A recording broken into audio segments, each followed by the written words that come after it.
नमस्कार, मैं हूं मुरली मनोहर। आप देख रहे हैं नेशनल कवरेज। तो नेशनल कवरेज के डिजिटल प्लेटफॉर्म में आपका स्वागत है। आइए हम आपको ले चलते हैं उत्तर प्रदेश के देवरिया जनपद के देवरिया सदर विधानसभा में, जहां इस समय जो है उपचुनाव हो रहा है और चुनावी सरगर्मियां तेज हो चुकी। और बैरिया के पूर्व विधायक समाजवादी पार्टी के वरिष्ठ नेता जयप्रकाश अंचल जी, आपका नेशनल कवरेज में बहुत बहुत स्वागत है। धन्यवाद। आप जो है समाजवादी पार्टी के वरिष्ठ नेताओं में आपकी गणना होती है और माननीय अखिलेश जी के युवा टीम में आप शामिल हैं। और यहाँ जो है जन्मेजय सिंह जी भारतीय जनता पार्टी से विधायक थे और उनके असामयिक निधन पे जो है विधानसभा का चुनाव हो रहा है। तो आपको क्या लगता है कि आपके जो उम्मीदवार हैं ब्रह्मा शंकर पार्टी के चुनाव जीत जाएंगे? हम बिल्कुल जीत जाएंगे, इसलिए कि हम लोग के महबूब नेता आदरणीय अखिलेश यादव जी ने सबके लिए काम किए थे। आज ब्रह्मा शंकर त्रिपाठी जी भी जनपद देवरिया के लिए सबसे बड़े चेहरा है। सामाजिक आदमी हैं, मिलनसार हैं, वरिष्ठ भी हैं और सबकी सेवाओं में हमेशा तत्पर रहे। आज समाजवादी पार्टी अपने पिछले कार्यकाल के किए हुए कार्यों को, उपलब्धियों को लेकर के आज जनता के बीच में आई हुई है। हम लोग भी गांव-गांव घूम करके समाजवादी पार्टी के कैंडिडेट को जिताने के लिए अपील कर रहे हैं। आज जिस तरह से जनता का रुझान है, चाहे वो किसी भी समाज का हो, किसी भी जात का हो, भारतीय जनता पार्टी के इस सरकार से आम जनता त्रस्त हो गई है। चाहे वो महंगाई हो, बेरोजगारी हो, भ्रष्टाचार हो, आए दिन लूट हत्या की घटनाओं को सुन सुन करके जनता का कान एक तरह से पाक चुका है। ऐसी परिस्थिति में जहां किसान भी परेशान है, नौजवान रोजगार के लिए मारे मारे फिर रहा है, जो लोग अपना घर छोड़ करके बाहर जा करके 10 रुपया कमाने का काम करते थे, वो भी इस कोरोना की महामारी में और भारत और प्रदेश की सरकार की असफलताओं के कारण वह घर आकर के बेरोजगार बन करके बैठा हुआ है। वो भी एक तरह से अपने परिवार के लिए बोझ बना हुआ है। क्योंकि आप उन लोगों के विषय में सोच सकते हैं जिनके घर पे किसी भी तरह की जमीन जायदाद नहीं है, बाहरी कोई आय का स्रोत नहीं है, उसका परिवार घर पे है, वो भी आकर के बेकार होकर के घर बैठ गया है।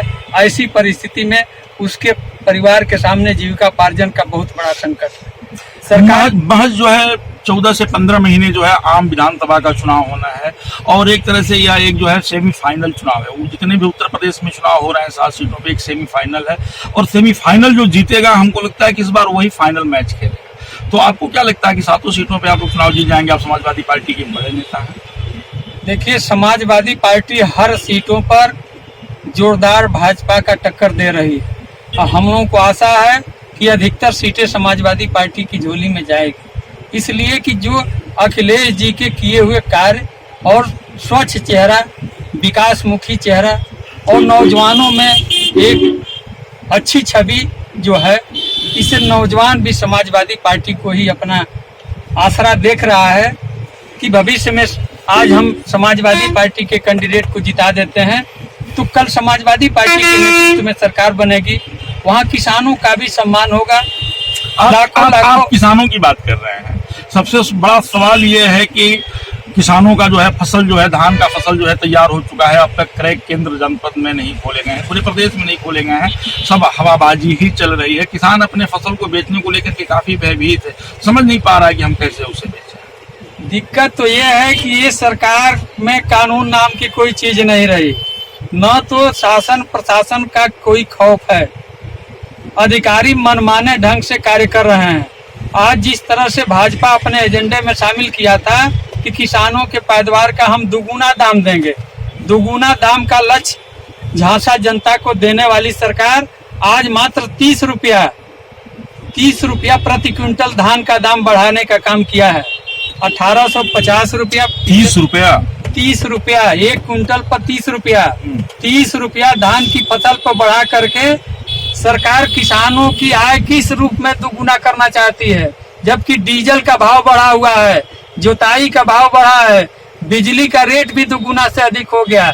ऐसी परिस्थिति में आप अगर बिजली की बात करते हैं तो जो बकाये किसान हैं, जिनका जो है विद्युत का बिल नहीं जमा हो पाया है, विद्युत विभाग के लोग जाकर के लगातार जो है उनकी लाइनों को काट रहे हैं। इसमें बहुत पीक समय होता है, धान में पानी चलाना है, उन्हें जो है गेहूं बोने के लिए अपने खेतों की भराई करनी है, ऐसे में जाकर के जो है कनेक्शन काटा जा रहा है। और लॉकडाउन में 7 महीने 8 महीने कोई काम नहीं हुआ, उनके पास, किसानों के पास पैसा नहीं आया। आखिर इन सबसे कैसे निपटा जा सकता है? देखिए, सही माने में देखेंगे तो ये सरकार किसान और नौजवान दोनों के विरोधी है। ये भाजपा की सरकार जब जब आई है, किसान त्रस्त हुआ है, बेहाल हुआ है, बदहाल हुआ है, उसकी सूद नहीं ली गई है। और उसके जो भी उपकरण है, कृषि उपकरण हो, चाहे उसके बीज हो, खाद हो, इसका रेट बेतहाशा बढ़ा है। इसलिए इनके सरकार से कभी किसान संतुष्ट रहा ही नहीं है। किसानों की भलाई कभी ये सरकार नहीं सोची, बल्कि ये सरकार हमेशा साहूकारों की बात सोची है, पूंजीपतियों की बात सोची है। पूंजीपतियों के हक में जितना डिसीजन ले रही है सरकार। आज कृषि बिल इनका आया, किसानों को कर्जा देगा, और किसान अपना समय पर कर्जा नहीं भरेगा तो किसानों की भूमि भी अधिग्रहित कर ली जाएगी। कहीं से किसान और नौजवान के हित में कोई भी डिसीजन नहीं ले पा रही है।